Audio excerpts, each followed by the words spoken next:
سامعین کرام، آپ سن رہی ہیں ایک دلچسپ اردو کہانی جس کا نام ہے تاریخ کائنات کے مسافر۔ یہ اس سلسلے کی قسط نمبر 16 ہے۔ مجھے امید ہے آپ کو میری یہ کاوش پسند آ رہی ہوگی۔ آپ نے اگر ابھی تک میرا چینل کہانی گھر سبسکرائب نہیں کیا تو ابھی میرے چینل کو سبسکرائب کر کے بیل نوٹیفیکیشن آن کر لیجئے تاکہ آنے والی ہر نئی کہانی کی اطلاع بر وقت آپ تک پہنچ سکے۔ اور یہ ایک بہت بڑی سچائی ہے، اجنبی دنیا کے لوگوں کی یکسانیت میں انسان شدید گھٹن محسوس کرتا ہے۔ یہی کیفیت مجھ پر طاری ہوتی جا رہی تھی۔ قبیلے میں رہتے رہتے مجھ پر ایک گھٹن سی محسوس ہوتی جا رہی تھی۔ میرا دل چاہتا تھا کہ میں کہیں دور نکل جاؤں، برف پوش چوٹیوں کو عبور کر کے بے کراں سمندر کے تلاطم کا سینہ چیرتا ہوا بہت دور نکل جاؤں، سمندر اور آسمان کے درمیان اس پار دیکھوں کہ ادھر کیا ہے۔ اور آخرکار ایک دن میں نے اس پر عمل کر ڈالا۔ صبح ہونے میں ابھی خاصی دیر تھی۔ میں چپکے سے اٹھا اور دبے پاؤں چلتا ہوا اپنے غار سے باہر نکل آیا۔ میں نے آسمان کی طرف اپنی نگاہیں دوڑائیں۔ آسمان کی شعاعیں اب بھی جھلملا رہی تھیں۔ چاند غروب ہو چکا تھا۔ میں نے اپنے لباس میں خنجر وغیرہ چھپایا، اس کے بعد پلٹ کر غار کی جانب دیکھا، پھر دھیرے دھیرے قدم اٹھاتا ہوا سمندر کی ساحل کی طرف چل دیا۔ سردی کی شدت سے خون رگوں میں جمتا ہوا محسوس ہو رہا تھا۔ میں نے شیر کی کھال اوڑھ رکھی تھی، اس لیے مجھے زیادہ سردی محسوس نہیں ہو رہی تھی۔ پھر جب میں مشرقی ساحلوں کے قریب پہنچا، سورج کی کرنیں سفید دھند کے پردوں کو چاک کرتی ہوئی ٹھنڈی ہواؤں کے لب چوم رہی تھی۔ سمندر کی وسیع و عریض سطح پر پھیلی ہوئی قہر اپنا آنچل سمیٹنے لگی تھی۔ ساری کائنات انگڑائیاں لیتی ہوئی بیدار ہوتی جا رہی تھی۔ زندگی آہستہ آہستہ معدوم ہو رہی تھی۔ میں سمندر کے کنارے خاموش کھڑا تھا اور وسعتوں کو گھورتا رہا۔ یوں لگ رہا تھا جیسے کسی نے مجھ پر سحر کر دیا ہو۔ میں اس کائنات کے سحر میں ڈوبا ہوا تھا۔ اچانک ہی میں نے اپنے بدن سے شیر کی کھال اتار پھینکی اور سمندر میں اترنے لگا۔ برفیلے پانی میں مجھے اپنی ٹانگوں کا خون جمتا ہوا محسوس ہو رہا تھا، لیکن اس وقت نہ جانے کیوں میرے اندر ایک عجیب سی کیفیت پیدا ہوتی جا رہی تھی۔ تھوڑی دیر کے بعد میں شارک مچھلی کی طرح موجوں سے کھیلتا ہوا آگے بڑھنے لگا۔ پانی اس قدر ٹھنڈا تھا کہ مجھے یوں لگا کہ کچھ ہی دیر میں میرا وجود برف کی طرح منجمد ہو جائے گا۔ میں اس صورتحال سے خوفزدہ نہیں تھا اور پانی کا سینہ چیرتا ہوا آگے بڑھتا جا رہا تھا۔ اب مجھے عجیب سی مسرت بھی محسوس ہونے لگی تھی۔ اس سے پہلے میں نے سمندر کے پانی کے ساتھ کبھی یہ مذاق نہیں کیا تھا۔ آخرکار میں بہت دور نکل گیا اور اب مجھے ہلکی ہلکی سی خنکی محسوس ہونے لگی۔ میں نے بادل نخواستہ اپنا رخ تبدیل کیا۔ ساحل کی سمت بڑھتے ہوئے میری نظر کسی کشتی نما چیز پر پڑی۔ تجسس اور حیرت میں ڈوبی ہوئی چیز نہ جانے کیا تھی، چنانچہ میں تیزی سے اس کی جانب بڑھنے لگا۔ جوں جوں میں کنارے کی طرف بڑھتا چلا گیا، کشتی نمایاں ہوتی گئی۔ جب میں اس کے قریب پہنچا تو شدت حیرت سے میرا سانس رکنے لگا۔ میرے سامنے ایک کشتی ریت میں پھنسی ہوئی تھی اور کشتی میں کوئی عورت اوندھے منہ بے ہوش پڑی تھی۔ اس کا ایک بازو کشتی سے باہر جھول رہا تھا۔ میں نے حیرت اور تجسس سے اس عورت کو دیکھا اور سمندر سے باہر نکل کر اس کشتی کے پاس آ کھڑا ہوا۔ مجھ پر ایک عجیب سی کیفیت طاری تھی، ایک ایسی کیفیت جس میں حیرت بھی تھی اور خوف آمیز تجسس بھی۔ بار بار میرے ذہن کے پردوں پر ایک ہی تصور ابھر رہا تھا کہ یہ عورت ضرور کوئی ساحرہ ہے جو سمندر کی تہہ سے نکل کر کنارے پر آئی اور کشتی میں گہری نیند سو رہی ہے۔ کئی بار میرا دل چاہا کہ سونے والی عورت کو بیدار کروں، مگر ہر بار ایک انجانا خوف میرے ارادے پر غالب آ جاتا۔ کشتی اور عورت دونوں ہی میرے لیے انوکھی اور نئی تھی۔ عورت کے جسم پر انتہائی قیمتی اور نفیس لباس تھا اور کشتی کی بناوٹ اور اس کے ساتھ دو پتواروں کی موجودگی میرے لیے ایک ناقابل یقین سی چیز تھی، اور میں نے زندگی میں اس سے زیادہ انوکھی اور کوئی چیز نہیں دیکھی تھی۔ میں عجیب سی کشمکش میں مبتلا تھا۔ میری سمجھ میں نہیں آ رہا تھا کہ ایسا کیا کروں، یا کھڑا رہوں یا بھاگ جاؤں۔ آخرکار میں اس کشمکش کے حصار سے باہر نکل آیا۔ خوف کو ذہن سے جھٹکتے ہوئے میں آگے بڑھ کر اس بے سود عورت کو اپنے بازوؤں میں اٹھایا اور کچھ دور پہنچ کر عورت کو خشک ریت پر لٹا دیا۔ سورج آسمان کے درمیان چمک رہا تھا اور ہر طرف خوشگوار دھوپ بکھری ہوئی تھی۔ عورت ریت پر بے سود پڑی تھی، اس کی آنکھیں بند تھیں اور کھلے بال ریت پر بکھر گئے تھے۔ میں اسے بہت غور سے دیکھتا رہا۔ اجنبی عورت کے جسم پر سنہرے رنگ کا ایک انتہائی خوبصورت لباس تھا۔ اس کے چہرے کی رنگت شگفتہ گلاب کی سی تھی۔ نقش و نگار تیکھے دل فریب تھے۔ بال لمبے اور شام کی دھوپ جیسے سنہرے تھے۔ پاؤں میں لکڑی اور چمڑے سے بنے ہوئے جوتے تھے۔ دھوپ کی حدت نے بے سود عورت کے وجود میں نئی زندگی کی لہر دوڑائی اور اس نے آہستہ سے اپنی آنکھیں کھول دیں۔ میں اس کے پیروں کی طرف بیٹھا تھا، مجھ پر نظر پڑتے ہی اجنبی عورت ڈر سی گئی۔ میں نے اس کے خوف کو بھانپ لیا اور اشارے سے اسے سمجھایا کہ ڈرو نہیں، میں تمہیں کوئی نقصان نہیں پہنچاؤں گا۔ عورت نے کچھ دیر میں یہ بات بھانپ لی کہ مد مقابل کوئی برا آدمی نہیں ہے۔ پھر وہ آہستہ آہستہ اٹھ کر بیٹھ گئی۔ میں اپنی جگہ سے اٹھا اور اس کے قریب آ گیا۔ میں نے اشاروں میں یہ جاننے کی کوشش کی کہ کون ہے اور کہاں سے آئی ہے۔ اشاروں کی زبان ہر کوئی سمجھتا ہے۔ اجنبی عورت نے بھی اشاروں سے کام لیتے ہوئے بتایا کہ وہ مغرب کی سمت سے آئی ہے اور اس کی آبادی یہاں سے بہت دور ہے، برف پوش چوٹیوں سے بھی پیچھے۔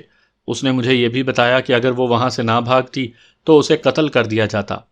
میں نے اس کی یہ بات بڑی حیرت سے سنی اور اسے یقین دلایا کہ اب وہ اپنے آپ کو بالکل محفوظ سمجھے۔ اشاروں کے درمیان میں نے پہلی بار عورت کی آنکھوں کو غور سے دیکھا۔ ایسی حسین اور جادو بھری آنکھیں میں نے پہلے کبھی نہیں دیکھی تھی۔ ان کی رنگت بھی ایسی تھی جیسے بنفشے کے تازہ مہکتے ہوئے پھول۔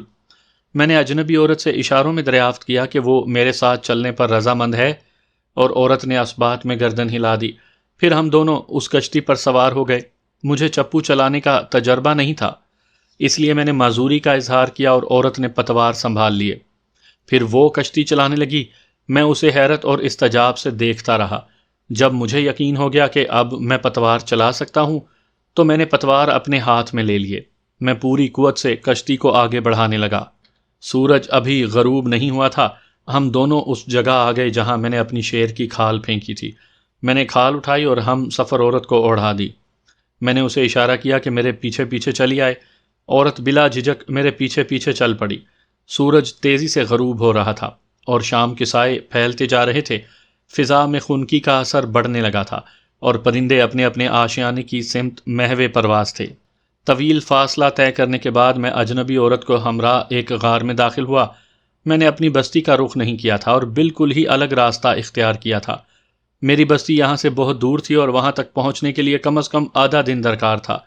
ایک تو تھکاوٹ اور دوسرے رات کی تاریکی نے یہی بات سمجھائی کہ اس وقت غار میں ہی پناہ لینی چاہیے۔ میں نے عورت کو اشارے سے سمجھایا کہ بستی یہاں سے دور ہے اور راستہ خطرناک، لہٰذا مناسب یہی ہے کہ صبح تک اسی غار میں قیام کیا جائے۔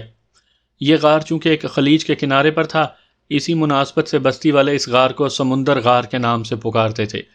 اس کے اندر گھاس پھوس بہت وافر تھی۔ بستی والوں نے یہ گھاس پھوس اس لیے جمع کر رکھی تھی کہ بوقت ضرورت اس میں رات گزاری جا سکے۔ میں نے گھاس کو ایک نرم اور گداز بستر کی صورت میں بچھا دیا اور عورت کو اشارہ کیا کہ وہ اس پر لیٹ جائے۔ اس نے میرے کہنے پر عمل کیا، وہ لیٹ گئی اور پھر سو گئی، لیکن میں گہری سوچوں میں ڈوبا ہوا تھا۔ ہو سکتا ہے میرے اندر یہ اضطراب اور یہ بے چینی صرف اسی لیے ابھری ہو کہ میں وہاں تک پہنچوں اور اس عورت کو اپنے ساتھ لے آؤں۔ دیوتا ایسا ہی عمل کرتے تھے، اور جب میں اس عورت کو اپنے ساتھ لے آیا تو پھر یہ ضروری تھا کہ بستی والوں کو اس سے ناواقف نہ رکھوں۔ البتہ جب میں اسے لے کر اپنے قبیلے میں پہنچا تو پورا قبیلہ اسے دیکھ کر حیران رہ گیا۔ اس کا حسن و جمال اور لباس ان کے لیے اور بھی حیران کن تھا۔ وہ بستی والوں کے درمیان بیٹھی تھی اور اپنی جانب متوجہ چہروں اور آنکھوں کا بغور جائزہ لے رہی تھی۔ میرے علاوہ اولی بھی اس کے قریب خاموش بیٹھا تھا۔ میں نے اولی کو اپنی ساری بات بتا دی تھی، لیکن کیم خاصی بے چین تھی۔ اس نے کہا، میں پوچھتی ہوں کہ یہ جادوگر عورت کون ہے اور تم اسے کہاں سے پکڑ کر لائے ہو؟ میں نے اولی کو سب کچھ بتا دیا تھا، لیکن یہ بات تمہیں اولی کے بجائے مجھے بتانی چاہیے تھی۔ کیم نے غصے سے کہا، بہتر یہی ہے کہ اپنی زبان بند رکھو۔ میں نے ترشی سے کہا، تم ایک دن اور ایک رات اسی لیے گھر سے غائب رہے ہو کہ اس جادوگرنی کو اپنے ساتھ لا سکو؟ کیا تم پورے قبیلے کو ہلاک کر دینا چاہتے ہو؟ یہ سمندری ساحرہ ہم سب کو ہلاک کر دے گی۔ اس نحوست کو یہاں سے بھگا دو۔ قبیلے کا سردار میں ہوں، تم نہیں۔ اس قبیلے کے لیے میں نے ہول جیسے خبیث دیو کو ہلاک کیا ہے، بھیڑیوں کی نسل کا خاتمہ کیا ہے اور آدم خور شیر کو موت کے گھاٹ اتارا ہے۔ تم جو کچھ کہہ رہی ہو محض اس لیے کہ یہ عورت ہر اعتبار سے تم سب عورتوں سے بالا تر ہے۔ حسد کے جذبات نے تمہیں اندھا کر دیا ہے اور تمہاری عقل تم سے چھین لی ہے۔ کیوں روکا؟ تم اس عورت کے متعلق کیا کہتے ہو؟ میں نے اپنے بزرگوں کی زبانی تو یہی سنا ہے کہ سمندر میں ایک مخلوق ایسی بھی آباد ہے جو جادوگر عورتوں کے نام سے مشہور ہے۔ یہ عورتیں دیکھنے میں بے حد خوبصورت ہوتی ہیں، لیکن اندر سے سانپ سے بھی زیادہ خطرناک ہوتی ہیں۔ اور اکثر مرد ان پر عاشق ہو کر موت کے منہ میں چلے جاتے ہیں۔ میں نے یہ بھی سنا ہے کہ اگر انہیں ہلاک کرنے کی کوشش کی جائے تو آدمی خود ہلاک ہو جاتا ہے۔ ان کے جادو کا کوئی توڑ نہیں، فیصلہ تمہیں ہی کرنا ہے سردار شاکا۔ اور اب تم کیا کہتے ہو؟ کیم طنزیہ لہجے میں بولی۔ روکا کی باتوں میں کوئی سچائی نہیں ہے، اس نے محض ایک قصہ بیان کیا ہے اور تمہیں اس کی بات اس لیے پسند آئی ہے کہ اس نے تمہارے جذبات کی تائید کی ہے۔ بے شک یہ عورت جادوگرنی ہو سکتی ہے، لیکن میری اور تمہاری سوچ میں بہت فرق ہے۔ میرے نزدیک اس عورت کا تمام تر جادو اس کے حسن میں ہے۔ اس میں ایسی کشش ہے جو قبیلے کے تمام مردوں کو اپنا غلام بنا سکتی ہے۔ دوسروں کی طرح تمہیں بھی خدشہ ہے کہ شاکا اس عورت سے شادی کرے گا، تو کیا تم میرے مخالف ہو ایما؟ اس عورت کے حسن و جمال سے تم خوفزدہ نہیں ہو؟ قیم جلدی سے بولی۔ سنو، یہ عورت چاند سے زیادہ حسین، پھولوں سے زیادہ خوش رنگ اور سب انسانوں سے زیادہ خوش جمال ہے۔ اس کا پورا وجود جادو نگری ہے، چلتی پھرتی جادو نگری۔ یہ کسی ایسی نگری سے آئی ہے جہاں کے رہنے والے ہم سے زیادہ ترقی یافتہ ہیں۔ اور سب لوگ میری بات غور سے سنو، شاکا کا فیصلہ ہے کہ اجنبی عورت یہیں رہے گی ہماری بستی میں، اور اولی اسے اپنی زبان سکھاؤں گا تاکہ یہ اپنے قبیلے کے مطابق زیادہ سے زیادہ معلومات حاصل کر لے، اور جو کوئی اس مہمان عورت کی توہین کرے گا یا اسے کوئی نقصان پہنچانے کی کوشش کرے گا، اس کا سر کاٹ کر بستی کے چوراہے پر رکھ دیا جائے گا۔ یہ حکم سردار شاکا کا ہے جو میری زبانی تم لوگ سن رہے ہو۔ اولی نے آخرکار آخری فیصلہ سنا دیا اور ایک دلچسپ صورتحال پیدا ہو گئی۔ میں اس صورتحال سے پوری طرح اتفاق کر رہا تھا اور میرے ہونٹوں پر مسکراہٹ پھیل گئی تھی۔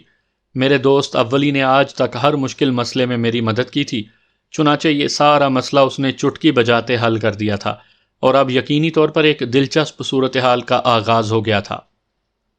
ایک طرح سے ہم سب کو بہت ہی افسوس ہوتا ہے، یہ فیصلہ عقل و دانش سے الگ ہے، محض ایک حماقت۔ مردوں کی نسبت عورتیں اس فیصلے کے زیادہ خلاف تھیں۔ ایما کے بقول ان سب کو یہی خدشہ تھا کہ آخرکار سمندری ساحرہ ان کے مردوں کو اپنا غلام بنا لے گی اور وہ اپنے شوہروں سے ہاتھ دھو بیٹھیں گی۔ سارے قبیلے میں صرف ایما ہی ایک ایسی عورت تھی جسے اجنبی عورت کے حسن و جمال سے کوئی خطرہ نہیں تھا۔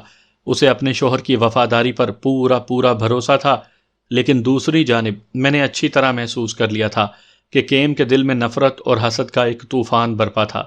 اس کے ہونٹ لرزاں اور آنکھیں شعلہ بار تھیں، اس کا دماغ بری طرح تپتا رہتا تھا اور روح کے اندر انتقام کا آتش فشاں دہک رہا تھا۔ اس کی بنیادی وجہ یہ تھی کہ اسے اپنے شوہر سے بے پناہ محبت تھی، وہ اس پر جان دیتی تھی۔ اس نے شاکا سے کہا، اس وقت جب تم بستی کے سردار نہیں تھے تو تم یہ نہیں کہہ سکتے کہ میری محبت میں کوئی کمی تھی۔ میری یہ محبت اس دن بھی اور آج بھی سمندروں سے گہری اور پہاڑوں سے کہیں زیادہ بلند ہے۔ میں تو آج تک یہی سوچتی رہی کہ یہ میری خوش نصیبی ہے کہ میں ایسے بہادر اور ایسے خوبصورت شخص کی شریک حیات ہوں جس کا پوری آبادی میں کوئی جواب نہیں۔ میں ہمیشہ دیوتاؤں کا شکریہ ادا کرتی تھی، لیکن مجھ میں بہت سی کمزوریاں ہیں شاکا، اور اس میں سب سے بڑی کمزوری یہ بھی کہ میں جس چیز سے محبت کرتی ہوں اسے اپنی ملکیت سمجھتی ہوں، لیکن اجنبی عورت کی آمد نے ہمارے درمیان ایک ایسی خلیج حائل کر دی ہے جسے میں الفاظ میں بیان نہیں کر سکتی۔ کیم کی ان باتوں سے میں فطری طور پر کیم سے ناراض رہنے لگا، لیکن میرے اس طرز عمل نے کیم کے اندر رقابت کا الاؤ بھڑکا دیا تھا، اور یہ تو مجھے بہت بعد میں ہی معلوم ہوا کہ اس نے یہ فیصلہ کر لیا تھا کہ اگر میں نے اس اجنبی عورت کو واپس نہ بھیجا تو وہ ہم دونوں کا خاتمہ کر دے گی۔ اس دن میں نے اولی سے کہا، اولی، تمہیں میری بیوی کیم کے بارے میں اندازہ ہے کہ وہ بے پناہ ضدی اور حاسد عورت ہے۔ ایسی صورت میں مناسب یہی ہے کہ میں اس اجنبی عورت کو ایک الگ جھونپڑی میں منتقل کر دوں اور اس کی حفاظت کی ذمہ داری تمہیں سونپ دوں۔ مجھے بھلا اس بات پر کیا اعتراض ہے؟ اولی نے معمول کے مطابق مستدعی سے کہا، مگر تم اس کی حفاظت اکیلے نہیں کرو گے، تمہارے ساتھ 4 محافظ بھی ہوں گے۔ اس کے علاوہ میں روکا سے بھی کہوں گا کہ وہ بھی کیم پر کڑی نگاہ رکھے۔ اور سنو، اگر وہ عورت بستی میں گھومنا پھرنا چاہے یا بستی سے باہر جانا چاہے تو تم لوگوں کو ہمیشہ اس کے ساتھ رہنا ہوگا، اس لیے کہ میں اپنی بیوی کیم کو اچھی طرح جانتا ہوں۔ جواب میں اولی ہنس پڑا اور میں نے اسے گھورتے ہوئے کہا، بے وقوف شخص، تمہیں یہ اندازہ نہیں ہے کہ جو کچھ میں کہہ رہا ہوں اس کا مطلب کیا ہے۔ تم دانت نکال نکال کر صرف ہنس رہے ہو، جبکہ اپنی بیوی کیم کو میں بہت اچھی طرح جانتا ہوں۔ نہیں، میرے ہنسنے کا مقصد صرف یہ ہے کہ میرا بدصورت ہونا میرے لیے کس قدر فائدہ مند ہے۔ کوئی جھگڑا ہی نہیں، نہ بیوی نہ کوئی اور چکر۔ بہرحال میں تمہارے اس فیصلے سے اتفاق کرتا ہوں۔ ویسے بھی تمہیں اندازہ ہے کہ تمہارے نام سے کچھ فیصلے میں خود ہی کر لیا کرتا ہوں، یعنی یہ فیصلہ بھی میں نے ہی کیا ہے کہ یہ عورت ہماری مہمان ہے اور مہمان کی حفاظت کرنا قبیلے کی روایت میں شامل ہے، لیکن بہرحال میں اس کا پورا خیال رکھوں گا۔ ویسے اس عورت کو کوئی نقصان کسی قیمت پر نہیں پہنچنا چاہیے۔ وقت گزرتا رہا، قبیلے میں 4-5 ہفتے گزارنے کے بعد وہ اجنبی عورت ہم لوگوں کی زبان اچھی طرح سمجھنے لگی تھی، اور اس سلسلے میں بھی جادوگروں کے جادوگر اولی نے اپنا کام سر انجام دیا تھا، یعنی وہ اسے مقامی زبان پر بھی اچھی طرح سمجھاتا رہا تھا، ورنہ وہ اتنی جلدی کامیاب نہیں ہو سکتی تھی۔ زبان سیکھنے کے بعد اجنبی عورت نے اپنے متعلق بہت کچھ بتانا شروع کیا۔ میرے اور اولی کے ساتھ بیٹھ کر اس نے بتایا کہ وہ اپنے دیس کی سربراہ کی اکلوتی بیٹی ہے۔ باپ کے انتقال کے بعد اس کے ظالم چچا نے اقتدار اپنے ہاتھ میں لے لیا۔ اس کا چچا اس سے جبراً شادی کرنا چاہتا تھا، لیکن اسے اپنے ظالم چچا سے نفرت تھی اور وہ اس کی بیوی بننا پسند نہیں کرتی تھی۔ البتہ وہ تنہا تھی، اس لیے اپنے چچا سے مقابلہ نہیں کر سکی اور آخرکار ایک دن موقع پا کر وہاں سے بھاگ نکلی۔ اس نے کشتی میں کھانے پینے کی بہت سی چیزیں بھری تھیں۔ کئی دن سمندر میں سفر کرنے کے بعد وہ عاجز آ گئی اور کشتی کو سمندر کے رحم و کرم پر چھوڑ دیا۔ اسے کچھ معلوم نہیں تھا کہ سمندر کی موجیں اسے کہاں سے کہاں لے جا رہی ہیں۔ بھوک اور پیاس کی شدت نے اسے نڈھال کر دیا تھا اور پھر وہ بہت خوفزدہ ہوئی، لیکن آخرکار وہ ایک ہمدرد انسان کے ہاتھ لگی۔ اس نے میرے اس ہمدردانہ رویے کی بہت تعریف کرتے ہوئے بتایا کہ میری قربت نے اس کا خوف و ہراس دور کر دیا۔ اولی نے اس سے پوچھا، لیکن تم نے ابھی تک اپنا نام نہیں بتایا اور ہم آج تک تمہارے نام سے محروم ہیں۔ میرا نام سناتا ہے اور میں اپنے قبیلے میں بہت مقبول ہوں، لیکن تمہیں شاید اس بات پر حیرانگی ہوگی کہ میرا قبیلہ بہت ہی مہذب اور ترقی یافتہ ہے۔ وہاں زندگی اس قدر محدود نہیں ہے۔ اس نے اپنے قبیلے کے لوگوں کے عمل کے بارے میں بھی بتایا۔ میرے قبیلے کے لوگ زمین سے اناج اگاتے ہیں اور پھر انہیں 2 سپاٹ پتھروں کے درمیان رکھ کر پیس لیتے ہیں، اور اس طرح وہ بالکل باریک مٹی کی مانند ہو جاتا ہے۔ تب پھر اس میں پانی ملا کر اسے یکجان کرتے ہیں اور پھر اسے آگ لگائے ہوئے پتھروں پر پکا لیتے ہیں۔ اس سے ایک چوڑی سی چیز بن جاتی ہے جسے وہ جڑی بوٹیوں کو پانی میں ابال کر اور گوشت کو بھون کر استعمال کرتے ہیں۔ مختلف جانوروں کی کھالوں کو خشک کر کے انہیں صاف کر لیا جاتا ہے اور پھر اسے پیروں کے غلاف اور بہت سی چیزیں بنا لی جاتی ہیں۔ جسم کو ڈھکنے کے لیے وہ کپڑا بنتے ہیں اور گھاس پھوس کے جھونپڑوں کے بجائے مٹی کو پانی سے چکنا کر کے اس کے ذریعے پتھروں کو جوڑ کر مضبوط گھر بناتے ہیں۔ تمہارا مذہب کیا ہے؟ ہم چاند کے پجاری ہیں۔ خوب، گویا تمہارا دیوتا چاند ہے؟ اولی نے دلچسپی سے پوچھا۔ ہاں۔ اور تمہارے ہتھیار کیسے ہوتے ہیں؟ ہمارے ہتھیار پتھروں کے بجائے کالے رنگ کی دھات سے بنائے جاتے ہیں۔ تم اگر میرے دیس کو دیکھو گے تو تمہیں بہت اچھا لگے گا، اتنا خوبصورت کہ اسے الفاظ میں قید نہیں کیا جا سکتا۔ کیا تم واپس جانا چاہتی ہو سناتا؟ اس نے ہمدردانہ لہجے میں پوچھا اور میں اولی کی صورت دیکھنے لگا۔ یہ سوال اولی نے میری اجازت کے بغیر کیا تھا۔ جی تو میرا بہت چاہتا ہے، لیکن جب تک میرے باپ کا بھائی زندہ ہے میں وہاں نہیں جا سکتی، سناتا نے جواب دیا۔ لیکن تمہیں یہ کیسے پتا چلے گا کہ تمہارے باپ کا بھائی مر چکا ہے؟ اولی نے پوچھا۔ وہاں کی اکثریت میرے باپ کی وفادار ہے۔ مجھے یقین ہے کہ اپنے اس ظالم سردار کی موت کے بعد میری بستی کے لوگ مجھے تلاش کر لیں گے۔ اصل میں وہ میرے چچا کے خلاف کچھ بھی نہیں کر سکتے تھے اور خود یہ چاہتے تھے کہ جس طرح بھی ہو سکے میں بستی سے دور چلی جاؤں، اور جو کچھ میں نے کیا اس سے انہوں نے اتفاق کیا ہوگا۔ لیکن وہ بڑے زیرک ہیں، اور جب انہیں اس بات کا اطمینان ہو جائے گا کہ میں اب محفوظ ہاتھوں میں ہوں تو وہ میری تلاش کرتے ہوئے یہاں تک پہنچ جائیں گے۔ سناتا کے لہجے میں بے حد اعتماد تھا۔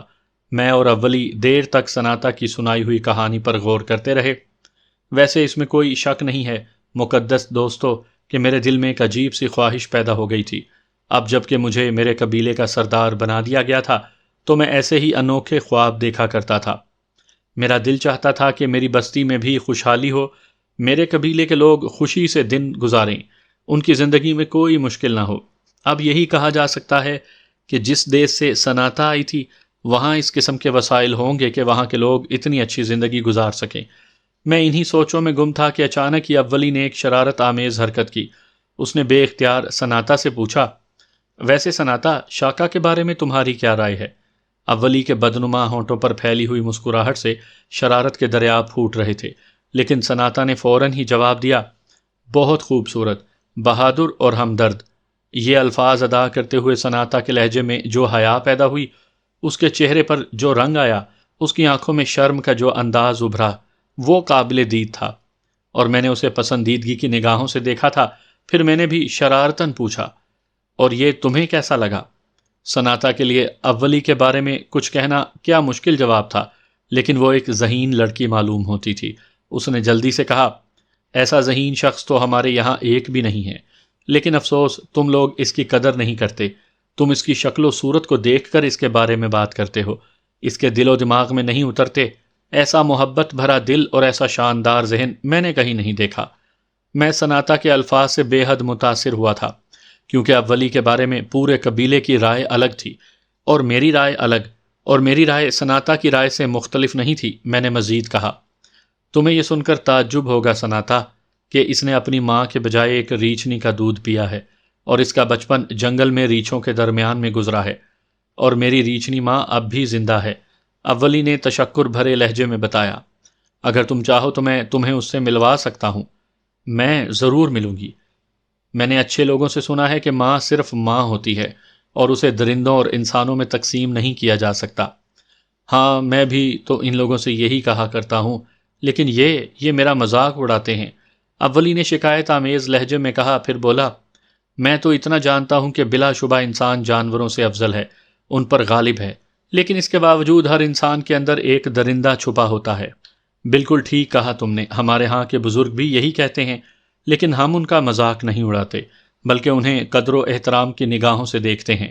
سناتا نے اولی کی تائید کرتے ہوئے کہا تو میں ہنس کر بولا، میرا خیال ہے کہ اولی کو تمہارے قبیلے میں پیدا ہونا چاہیے تھا۔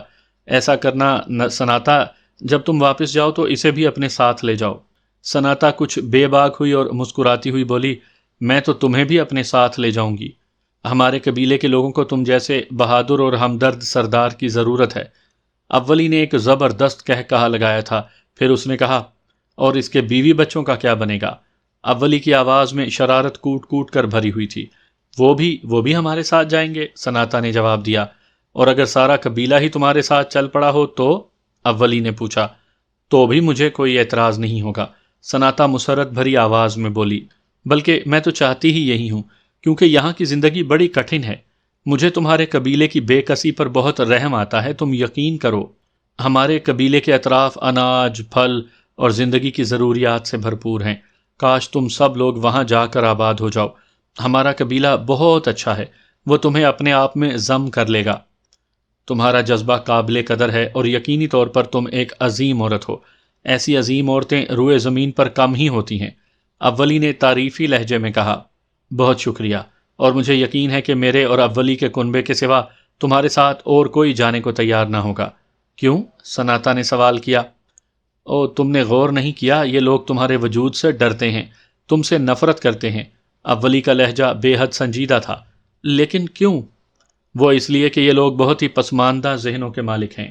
یہ لوگ تمہیں سمندری ساحرہ سمجھتے ہیں، اور ان کے نزدیک تمہارا وجود نحوست اور عذاب کا پیش خیمہ ہے۔ ان لوگوں کو اگر شاکا کا خوف نہ ہوتا تو یہ تمہیں کب کا ہلاک کر چکے ہوتے۔ کیا ایسا نہیں ہو سکتا کہ شاکا انہیں زبردستی اپنے ساتھ لے چلے؟ سناتا نے اولی کی طرف دیکھتے ہوئے پوچھا۔ نہیں، قبیلے کے دستور کے مطابق یہاں کے رہنے والوں کو یہ جگہ چھوڑنے پر مجبور نہیں کیا جا سکتا۔ ہاں، اولی ٹھیک کہتا ہے، میں نے جواب دیا۔ وقت آنے پر میں اپنی پوری کوشش کروں گا، شاید میں اپنی ان کوششوں میں کامیاب ہو جاؤں۔ ایک بہت بڑی عجیب سی تبدیلی ہوئی، وہ یہ کہ قبیلے کے نومولود بچوں کے لیے سناتا کی آمد رحمت سے کم نہیں تھی۔ والدین اپنے بچوں پر زیادہ توجہ دینے لگے تھے۔ وہ یہ سمجھتے تھے کہ وہ اپنے نوزائیدہ بچوں کی پرورش کا بار نہیں اٹھا سکیں گے۔ جو لوگ ایسا سمجھتے تھے وہ انہیں شاکا یعنی میرے غار میں چھوڑ آتے، جہاں یہ بچے سناتا کی محبت بھری آغوش میں پرورش پاتے۔ وہ انہیں اتنی چاہت اور لگن سے پالتی کہ بستی والے اسے دیکھ کر حیران ہو جاتے۔ انہیں اپنی اس رائے پر بھی شبہ ہونے لگتا کہ اجنبی عورت سمندری چڑیل ہے۔ وہ دل ہی دل میں یہ سوچتے کہ اگر واقعی سمندری چڑیل ہے تو ان کے بچوں کی دیکھ بھال کیوں کرتی ہے، اور ان سے اتنی محبت کیوں کرتی ہے؟ وہ ان پر اتنی شفیق اور مہربان کیوں ہے؟ بہرحال میرے لیے ایک دلچسپ مشغلہ تھا، اور اس میں کوئی شک نہیں کہ سناتا کی ذہانت، اس کی لگن، بچوں سے اس کی دلچسپی، یہ بچے تو میرے قبیلے کے بچے تھے جنہیں ان کے والدین بے دردی سے اپنے آپ سے جدا کر دیتے تھے، لیکن سناتا کی آغوش میں یہ بچے ایک نئی زندگی کا آغاز کر رہے تھے، اور حقیقت یہ ہے کہ وہ ذہنی، جسمانی اور شکلی طور پر قبیلے کے دوسرے بچوں سے بالکل مختلف ہوتے جاتے تھے، اور اگر میں غلط نہیں سوچ رہا تھا تو ان کے ذہنوں میں یہ تصور بھی پیدا ہوتا تھا، یعنی ان بچوں کے والدین کے ذہنوں میں، کہ کاش قبیلے کے دوسرے بچے بھی سناتا کی آغوش میں پرورش پاتے۔ پھر اس دن بھی سناتا حسب معمول غار کے دہانے پر بیٹھی بچوں کو کھلا رہی تھی کہ اولی بھی ادھر آ نکلا۔ سناتا نے اسے بیٹھنے کا اشارہ کیا، پھر بولی، کہاں سے آ رہے ہو؟ میں اپنی ریچھنی ماں کے پاس گیا تھا، مجھے اصل میں اسے کوئی ضروری مشورہ لینا تھا۔ سناتا حیرت سے بولی، ریچھنی سے مشورہ لینا تھا؟ اس میں حیرت کی کیا بات ہے؟ وہ میری ماں ہے، اس نے مجھے اپنا دودھ پلایا ہے، مجھے محبت اور شفقت سے پالا ہے، میں اس کے مشورے کے بغیر کوئی قدم نہیں اٹھاتا۔ اولی نے جذباتی ہوتے ہوئے بتایا، تم اسے کیوں کر سمجھ لیتے ہو؟ میرا مطلب ہے کہ ایک ریچھنی اگر کوئی بات کہتی ہے تو تمہاری سمجھ میں کیسے آتی ہے، جبکہ تم ایک دوسرے کی زبان نہیں سمجھ سکتے؟ سناتا شدید حیرت سے بولی، اور بد شکل اولی مسکرانے لگا۔ پھر اس نے کہا، یہ دودھ جس کا رنگ سفید ہوتا ہے اور جو انسان کی چھاتیوں سے رس رس کر کسی کمزور وجود کو پروان چڑھاتا ہے، اسی کے نیچے دھڑکنے والا دل بھی ہے، اور دل کی زبان اگر سمجھ میں نہ آئے تو سمجھ لو کہ انسان اندھا ہے۔ جن محبت بھری آنکھوں کی روشنی میں وہ پرورش پاتا ہے، انہی آنکھوں کی روشنی اپنے مطالب کے چہرے کو اس کے سامنے منور کر دیتی ہے۔ یہ ہے زبان کی داستان۔ زبان الٹی سیدھی آوازیں تشکیل دیتی ہے، لیکن ان آوازوں کو سمجھنے کے لیے جو چیز ذہن کو تیار کرتی ہے وہ لوگ ہوتے ہیں۔ اولی کے چہرے پر ایک روشنی منور تھی، اور سناتا اس روشنی سے بہت زیادہ متاثر نظر آ رہی تھی۔ اس نے جھومتے ہوئے کہا، بہت خوب اولی، بہت خوب، بلا شبہ تم ایک عظیم انسان ہو، دیوتاؤں کی طرح ذہین، اتنے ہی بڑے دل کے مالک، اتنی ہی وسعت نگاہوں میں رکھتے ہو۔ یہ حقیقت ہے کہ تم بہت بڑے انسان ہو۔ کاش تم میرے قبیلے سے ہوتے، میں تمہاری فہم و فراست کی تہہ دل سے معترف ہوں۔ واہ واہ، اولی نے ہنستے ہوئے کہا، شاکا کے بعد تم دوسری ہستی ہو جس نے میری ذہانت اور فراست کا اعتراف کیا ہے، ورنہ بستی والے تو مجھے کند ذہن، خبتی اور نہ جانے کیا کیا کہتے ہیں۔ اولی نے تشکر بھری آواز میں کہا، اچھا تو اب یہ بتاؤ کہ تم اپنی ریچھنی ماں سے کیا مشورہ لینے گئے تھے؟ سناتا نے مسکراتے ہوئے پوچھا، ایک کام تھا مجھے بہت ضروری، شکر ہے میں گناہ سے بچ گیا۔ اولی نے جواب دیا، میں کچھ سمجھی نہیں۔ اگر میں اپنی ماں سے مشورہ نہ کرتا تو ممکن ہے مجھ سے ایک بہت بڑا گناہ سرزد ہو جاتا، ماں نے مجھے اس گناہ سے بچا لیا ہے۔ اولی نے جواب دیا، مجھے بھی تو کچھ بتاؤ، میں تو تمہاری باتیں سن سن کر شدید حیران ہوں۔ ایک ریچھنی بھلا انسانوں کے مسائل کیسے سمجھتی ہے اور تمہیں مشورے کیسے دے دیتی ہے؟ تم یہ سمجھ لو کہ اس کی اولاد انسان ہے، یعنی میں یقین کرو اب بھی کچھ نہیں سمجھی۔ سناتا نے حیرت سے کہا، شاکا نے مجھے ایک کام سونپا تھا اور اسے میرے ذمے چھوڑ دیا تھا کہ اس کام کو جس طرح چاہوں سر انجام دوں۔ میں نے اپنے دل میں ایک فیصلہ کیا اور پھر اپنی ریچھنی ماں کے پاس پہنچ گیا کہ دیکھوں وہ میرے فیصلے کی تائید کرتی ہے یا تردید۔ میں نے سارا قصہ اپنی شفیق ماں کے سامنے دہرایا اور اس سے مشورہ طلب کیا۔ وہ بہت دیر تک خاموش کھڑی میری طرف دیکھتی رہی۔ اچانک میں نے دیکھا کہ اس کی محبت بھری آنکھیں آنسوؤں سے تر ہو گئیں، پھر آنسوؤں کی لڑیاں ٹوٹ ٹوٹ کر بکھرنے لگیں۔ اس نے ایسی نگاہوں سے میری طرف دیکھا جس میں درد اور ہمدردی تھی، اور اس سے پہلے کہ میں اس کا منہ چومتا وہ بجلی کی تیزی سے پلٹی، آنن فانن جنگل میں روپوش ہو گئی۔ میں بہت دیر تک اسے پکارتا رہا، لیکن مجھے اپنی ہی آواز کی باز گشت کے سوا اور کچھ سنائی نہ دیا۔ آخرکار میں وہاں سے لوٹ آیا۔ میں نے اپنی ماں کے فیصلے کو سمجھ لیا تھا، وہ میرے فیصلے سے اتفاق نہیں کر رہی تھی۔ اچانک ہی سناتا نے محسوس کیا کہ اولی کی آواز میں بھراہٹ پیدا ہو گئی ہے۔ وہ خاموش ہو گیا تھا، لیکن سناتا نے دیکھا کہ اس کی آنکھیں غمناک ہو گئی ہیں اور ہونٹ لرزنے لگے ہیں۔ اس کے دل میں ہمدردی اور محبت پیدا ہوئی، اور وہ اولی کے قریب پہنچی۔ پھر اس نے اولی کا سر اپنی آغوش میں لے لیا اور ایک شفیق ماں کی طرح اس کے سر پر بوسہ دیا۔ اس طرز عمل سے اولی کی ترسی ہوئی روح میں ایک تلاطم سا اٹھا، اور وہ زندگی میں پہلی بار پھوٹ پھوٹ کر رونے لگا۔ سناتا کے پیار نے اس کے پورے وجود کو بھونچال کی طرح اپنی زد میں لے لیا تھا۔ لوگوں کی نفرت کا قہر جو برسوں سے اس کی روح پر مسلط تھا پیار کی دھوپ کے سامنے منتشر ہو رہا تھا۔ اور پھر بہت دیر کے بعد اولی نے سناتا کی گود سے سر اٹھایا تو خود کو ہوا کی طرح لطیف اور سبک پایا اور اس کی روح آسودہ ہو گئی۔ چہرے سے اطمینان کی شعائیں پھوٹ رہی تھیں۔ بامشکل تمام اس نے اپنی آواز کو سنبھالا اور بھرائے ہوئے لہجے میں بولا، اس احسان کے لیے میں تمہارا اتنا شکر گزار ہوں سناتا کہ شاید کسی نے کسی کا اتنا احسان نہ مانا ہوگا۔ تم ان بچوں کی ہی نہیں میری بھی ماں ہو۔ یہ ٹھیک ہے کہ تم نے شادی نہیں کی، تمہاری کوکھ نے کسی بچے کو جنم نہیں دیا، تمہاری چھاتیوں میں مامتا کا دودھ نہیں اترا، لیکن اس کے باوجود تم ایک عظیم ماں ہو۔ میرا باپ مجھے جنگل میں اس لیے پھینک آیا تھا کہ میں بدصورت تھا، لیکن ایک ماں کو جو مجھ سے زیادہ بدصورت تھی، کالے کالے لمبے بالوں والی لمبی سی ٹھوڑی کی مالک، جس کے پورے وجود سے سڑاند ابھرتی تھی، لیکن وہ اپنی شکل و صورت کے باوجود ایک ماں تھی، اور ماں کی نظر اپنے بچے کے چہرے پر نہیں جاتی، اس لیے کہ وہ تو اس کے اپنے ہی وجود کا ایک ٹکڑا ہوتا ہے۔ میری اپنی ماں کو بھی مجھ سے بہت محبت تھی، لیکن میرا باپ بہت سخت آدمی تھا، ظالم اور خون ریز۔ اس نے میری ماں کی چیخوں کی پرواہ نہیں کی اور مجھے درندوں کے سامنے پھینک کر چلا آیا۔ کیونکہ وہ اس وقت قبیلے کا سردار تھا، ہول کے باپ نے اسے قتل کر کے میری ماں کو اپنی غار میں لے جانا چاہا تو اس نے انکار کر دیا۔ انکار کے جرم میں میری ماں کو قتل کر دیا گیا۔ یہ ہوئی نا بات، غلامی کی زندگی سے موت اچھی۔ یہ بات میری ماں نے مرتے ہوئے کہی تھی۔ ہائے، اس نے کتنا بڑا سچ بولا تھا۔ میری ماں نے اور تم نے بھی میری ماں ہی کی طرح کیا، فرق صرف اتنا ہے کہ وہ قتل کر دی گئی تھی اور تم جان بچا کر نکل آئی ہو۔ غلام بنے رہنے سے بھاگ جانا بھی بہتر ہے۔ یہ میری نئی تحقیق ہے، سناتا نے متاثر انداز میں گردن ہلا کر کہا۔ مجھے تمہاری ہر بات سے اتفاق ہے۔ اسی وقت ایک بچہ سناتا کے قریب آیا تو اس نے بڑے پیار سے اسے اپنی گود میں اٹھاتے ہوئے کہا، میرے دیس کے سیانے بھی یہی کہتے ہیں کہ ذہانت اور خوبصورتی ایک دوسرے سے مشروط نہیں ہیں، اسی طرح روح کی خوبصورتی جسمانی حسن و جمال سے مشروط ہوتی ہے۔ سناتا، میں تمہیں اس بات سے ہوشیار کرنا چاہتا ہوں کہ یہ جگہ تمہارے لیے بالکل مناسب نہیں۔ یہاں کے لوگ تمہاری ان باتوں کو وہ مقام نہیں دے سکتے جو انہیں دینا چاہیے۔ تم یہ نہ سوچنا کہ تم میری تعریف کر رہی ہو، اس لیے بھی میں تمہاری تعریف کر رہا ہوں۔ جس طرح میں تمہاری آنکھوں میں ان بچوں کے لیے محبت دیکھتا ہوں، تم یقین کرو مجھے اپنی وہ ریچھنی ماں یاد آ جاتی ہے۔ تم یہاں سے چلی جاؤ سناتا، یہاں سے چلی جاؤ، یہ جگہ تمہارے لیے موزوں نہیں۔ سناتا نے گردن جھکائی، بہت دیر تک سوچتی رہی، پھر اس نے غمناک لہجے میں کہا، میں تمہیں پہلے ہی بتا چکی ہوں کہ جب تک میرے باپ کا بھائی زندہ ہے میرا واپس جانا خطرناک ہے، لیکن یہ جگہ تمہارے لیے اور بھی زیادہ خطرناک ہے۔ اولی نے ہمدردی سے کہا اور سناتا چونک کر اسے دیکھنے لگی۔ کیا اب بھی؟ ہاں، یہاں کے لوگ تم سے نفرت کرتے ہیں۔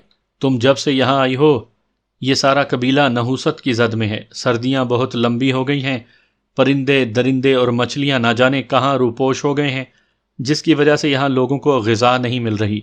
دن رات گہرے بادل چھائے ہیں، جنگل میں پھلوں کا نام و نشان مٹ گیا ہے، کوئی معمولی سا پھل بھی درختوں پر نہیں، سارے درخت پھلوں سے خالی ہو گئے ہیں۔ ہاں، لیکن اس میں میرا کیا قصور؟ سناتا نے سنجیدہ لہجے میں کہا۔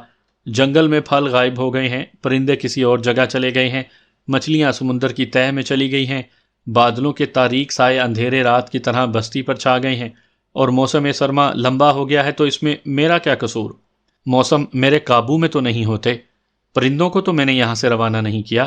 افسوس، میں پہلے بھی کہہ چکی ہوں کہ یہ تمہارے لوگوں کی وہم پرستی ہے، اور میں بھی تمہاری طرح ایک انسان ہوں، ایک کمزور اور بے بس عورت۔ فرق صرف اتنا ہے کہ میں جاہلوں کے درمیان آ پھنسی ہوں، جبکہ میرا تعلق ایک ترقی یافتہ معاشرے سے ہے۔ میں تو یہ سب کچھ سمجھتا ہوں، کیا چڑیلیں ایسی ہی حسین دل نشین ہوتی ہیں جیسی تم ہو؟ شام کی سنہری دھوپ جیسے بال، سمندر کے پانیوں جیسی گہری نیلی آنکھیں۔ تمہارا حسن بے مثال ہے، کسی چڑیل کا ہو ہی نہیں سکتا۔ میرے قبیلے کی تمام عورتوں کا حسن و جمال یکجا ہو کر بھی تمہاری خوبصورتی کا مقابلہ نہیں کر سکتا۔ سناتا اولی کے منہ سے الفاظ سن کر عجیب سی کیفیت کا شکار ہو گئی۔ عورت ہر حال میں ان الفاظ سے متاثر ہوتی ہے۔ اس نے کہا، بہت زیادہ تعریف کر دی ہے تم نے میری اولی۔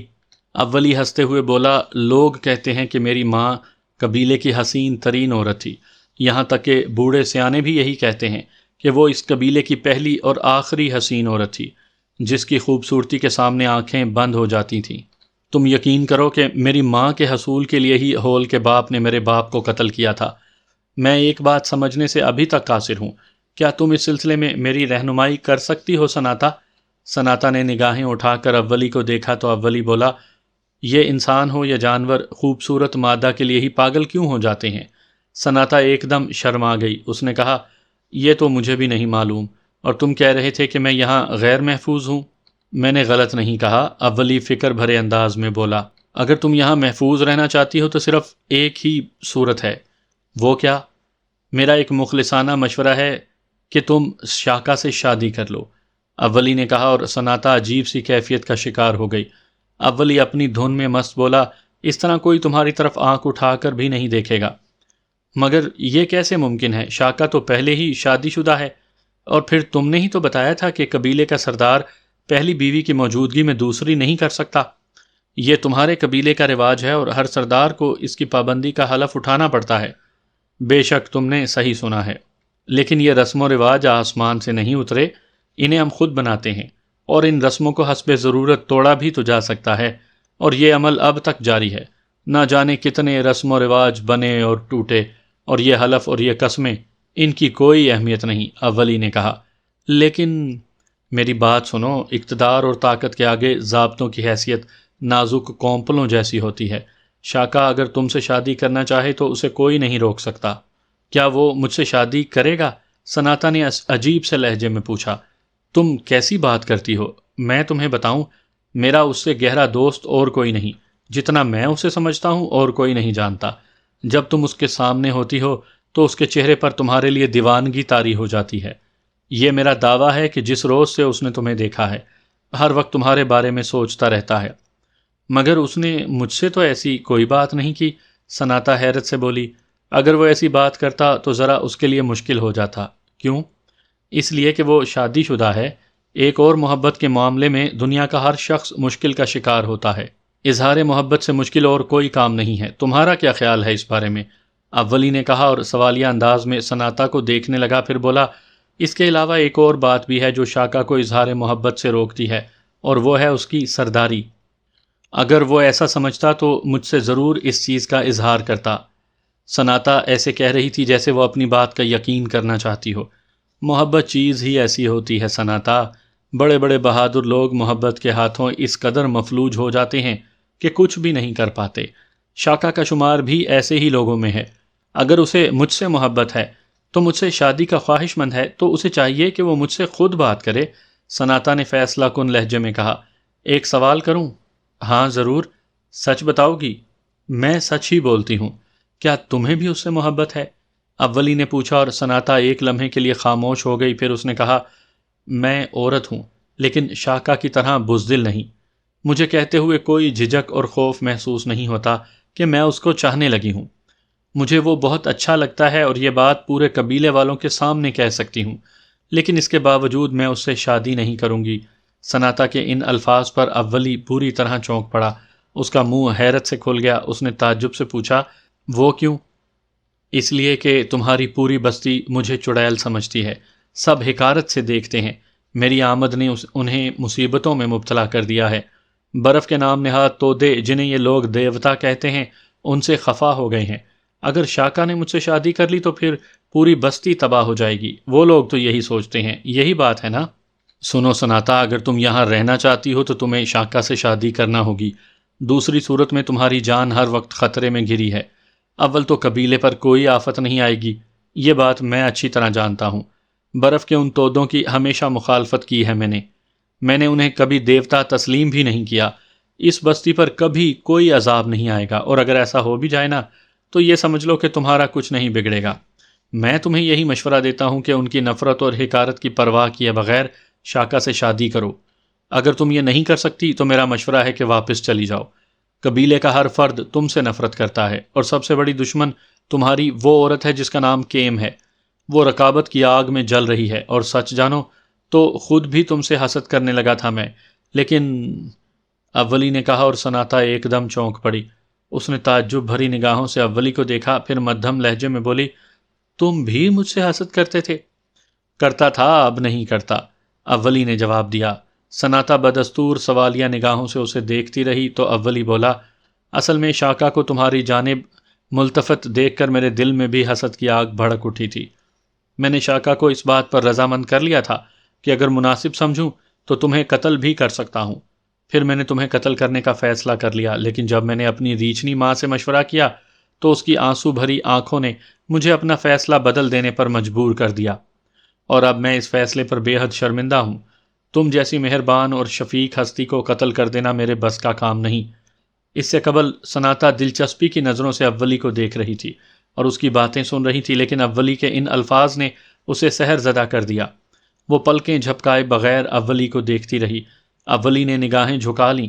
اسے شدید شرمندگی کا احساس ہو رہا تھا، اور وہ یہ محسوس کر رہا تھا کہ سناتا کے چہرے کا وہ روشن احساس اب مدھم پڑتا جا رہا تھا۔ دیر تک وہ دونوں خاموش بیٹھے رہے۔ آخر میں سناتا نے کہا، اگر تمہیں مجھ سے ایسی ہی نفرت ہے اولی، اور تم جیسا شخص بھی مجھے منحوس سمجھتا ہے، تو میں وعدہ کرتی ہوں کہ یہاں سے چلی جاؤں گی۔ ممکن ہے اس طرح تمہارے مسائل ختم ہو جائیں، پودے پھولوں سے بھر جائیں، درختوں پر پھل آ جائیں اور گمشدہ پرندے لوٹ آئیں۔ یہ کہتے کہتے سناتا کی آواز لرزا گئی اور اس کی آنکھوں میں آنسو امڑ آئے۔